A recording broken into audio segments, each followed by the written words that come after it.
আপনাদের বিশ্বাস হয় আমার স্ত্রী যে রাসূলের মেয়ে ছিল? বিশ্বাস হয় না?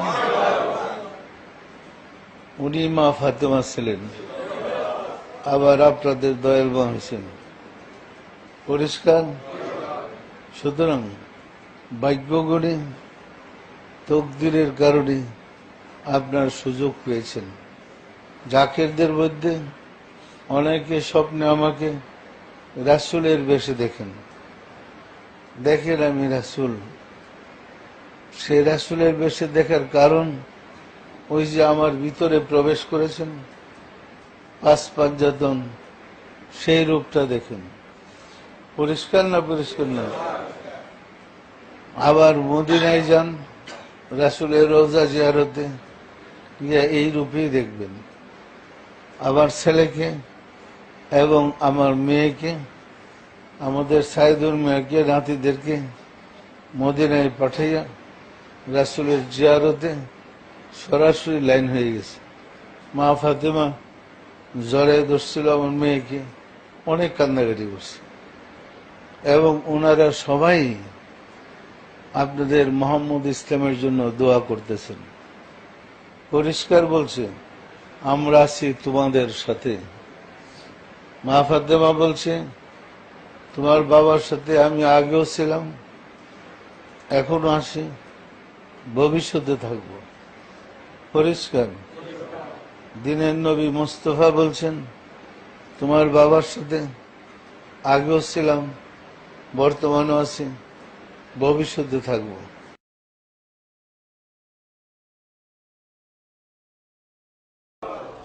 সম্মানিত আশিকের রাসূলেরা, নাফসির মুকামে যদি যান, যেখানে আল্লাহ দেখে, মজার ব্যাপার হল যে মুর্শিদের কদম ধরে গেলেন, গিয়া দেখবেন ওইখানে মুর্শিদই বসে।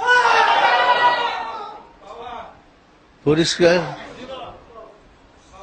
দেখবেন হাসতেছে আর আপনাকে ডাকতেছে। তাহলে মুর্শিদ তো দুইজন হয়ে গেল। এক মুর্শিদ আপনাকে নিয়ে গেল, আরেকজন নাফসির মুকামে বসে আপনার জন্য অপেক্ষা করতেছে। তো নাফসির মুকামে বসে যিনি অপেক্ষা করছেন তিনি রাব্বুল আলামিন। মুর্শিদের সিনাই থাকে বিদায় মুর্শিদের রূপে তার রূপ। পরিষ্কার?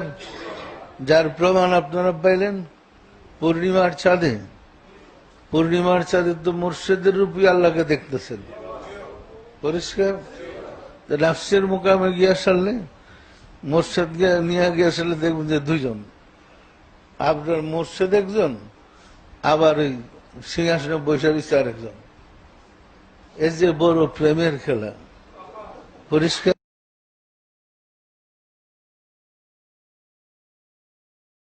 মুর্শিদ কি? মুর্শিদ হচ্ছেন এমন একজন মহামানব যিনি মুরিদকে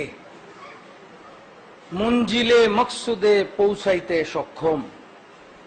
মুর্শিদ হচ্ছেন এমন একজন মহামানব যিনি মুরিদকে আল্লাহকে পাওয়াইতে সক্ষম।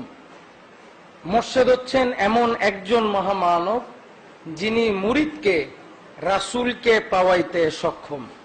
এমন মুর্শিদের কদমে আসার সুযোগ হয়েছে যাকে কিনা আল্লাহ দুনিয়াতে কোন অলি আল্লাহ, কোন নবী রাসূলকে এত উচ্চ র্যাঙ্ক দেন নাই। দুনিয়াতে কোন অলি আল্লাহ, কোন নবী রাসূলকে এত উচ্চ র্যাঙ্ক দেন নাই। দুনিয়াতে কোন অলি আল্লাহ, কোন নবী রাসূলকে এত উচ্চ র্যাঙ্ক দেন নাই যাকে দিয়েছেন আকাশে পূর্ণিমার চাঁদে দিয়ে, এত উচ্চ র্যাঙ্ক দিয়েছেন।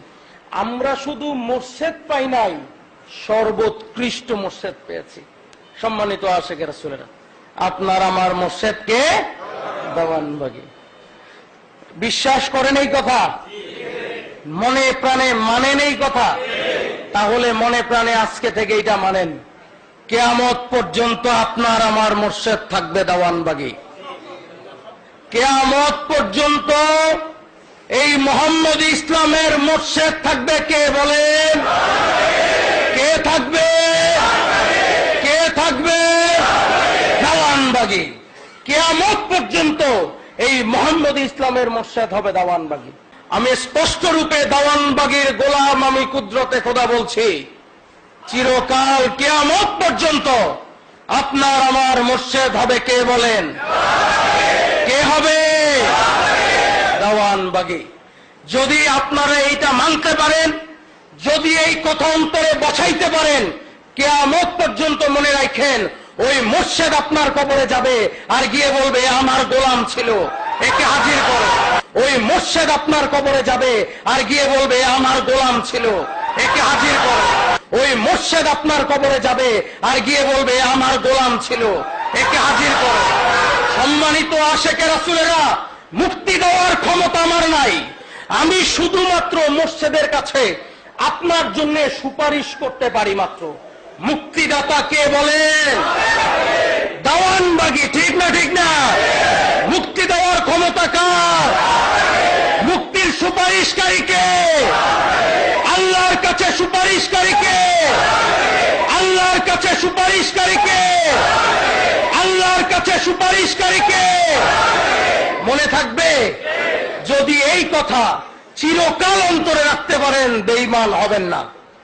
যদি বেঈমানের হাত থেকে বাঁচতে চান, আমি গোলাম কুদরতে খোদার এই কথা মনে রাখেন, যতদিন বাঁচব দেওয়ানবাগীকে মুর্শেদ রূপে মানব, যতদিন বাঁচব দেওয়ানবাগীর কদমের নিচে থাকব, মৃত্যুর আগ পর্যন্ত, জীবন নিজের জীবনের শেষ রক্তবিন্দু পর্যন্ত দেওয়ানবাগী মুর্শেদ থাকবে, দেওয়ানবাগীর কদমের নিচে থাকবো, দেওয়ানবাগীর কদমে আশ্রয় ভিক্ষা লাভ করবো। পারবেন? কারা কারা পারবেন? হাত উঠান। আজকে থেকে শপথ করেন, কিয়ামত পর্যন্ত আপনার আমার মুর্শেদ হবে দেওয়ানবাগী। বলেন, কিয়ামত পর্যন্ত আমাদের মুর্শেদ হবে দেওয়ানবাগী। দেওয়ানবাগীর কদমে কিয়ামত পর্যন্ত আশ্রয় চাই, দেওয়ানবাগীর কদমে জীবন মরণ সঁপে দিতে চাই। দেওয়ানবাগীকে মনিব রূপে গ্রহণ করলাম, দেওয়ানবাগীর গোলাম হইলাম।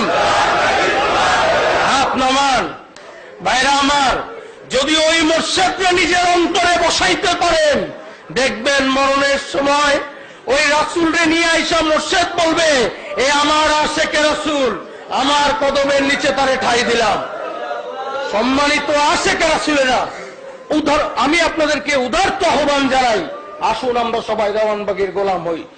তো বিশ্ব আশেকে রাসূল সম্মেলনে আশেকে রাসূলদের কিন্তু কিছু দায়িত্ব আছে, কিছু নিয়ম কানুন আছে। আমরা যারা সারা বছর মানত করি, সারা বছর আমরা যারা মানত করি, মানতের কমিটমেন্টটা কিন্তু করি হচ্ছে প্রতিশ্রুতি, যে আমি এই বিপদ থেকে উদ্ধার হলে, এটা আমার একটা প্রতিশ্রুতি আল্লাহর কাছে, যে গো দয়াল মাওলা, দয়াল খোদা, আমি যদি এই বিপদ থেকে উদ্ধার হই, তাহলে এই মানত, যদি বিপদ থেকে উদ্ধার হই, এই মানত দরবার শরীফে মোর্শেদের কাছে আদায় করব। ঠিক না? ঠিক না? এই মানত দেওয়ার শেষ সময়টা হচ্ছে বিশ্ব আশেকে রাসূল সম্মেলন। মানত আদায় করার শেষ সময়টা হচ্ছে বিশ্ব আশেকে রাসূল সম্মেলন। এই জন্যে যাদের যাদের মানত বকে আছে, যাদের যাদের মানত এখনো দেওয়া হয় নাই, সবার কাছে আমার অনুরোধ হচ্ছে, আপনাদের যাদের উপকার পেয়েছেন কিন্তু মানত বকে আছে, তারা সবাই বিশ্ব আশেকে রাসূল সম্মেলনের পূর্বেই আপনাদের মানত আদায় করে যাবেন।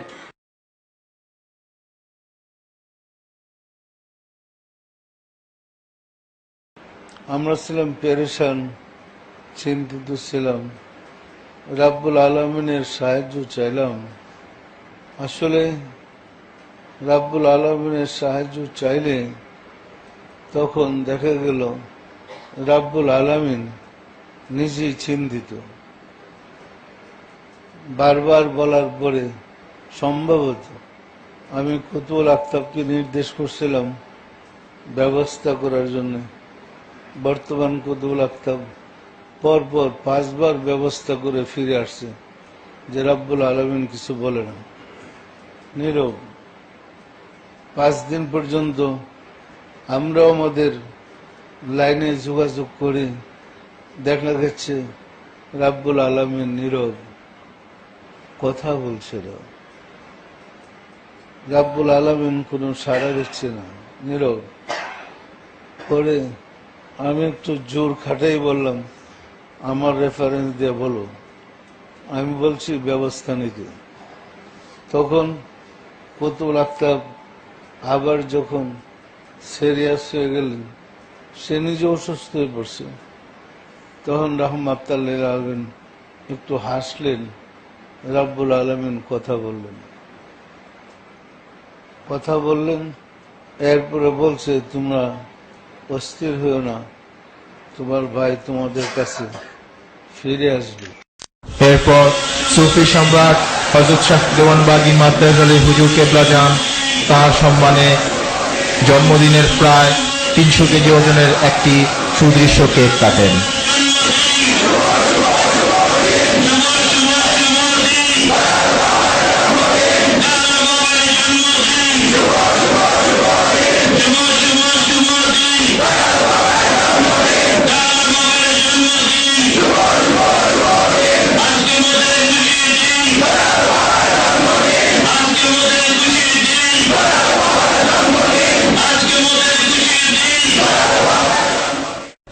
সকাল 9টা 30 সুফি সম্রাটের আওলাদ ও আহাল বর্গের মুহুর্মুহু স্লোগানে বাবর আহমদ গম্বুজ চত্বরে সুফি সম্রাটের 61তম জন্মদিনের শুভেচ্ছা ও ঈদ মোবারক খচিত পতাকা বেলুনে উড়িয়ে দেয়।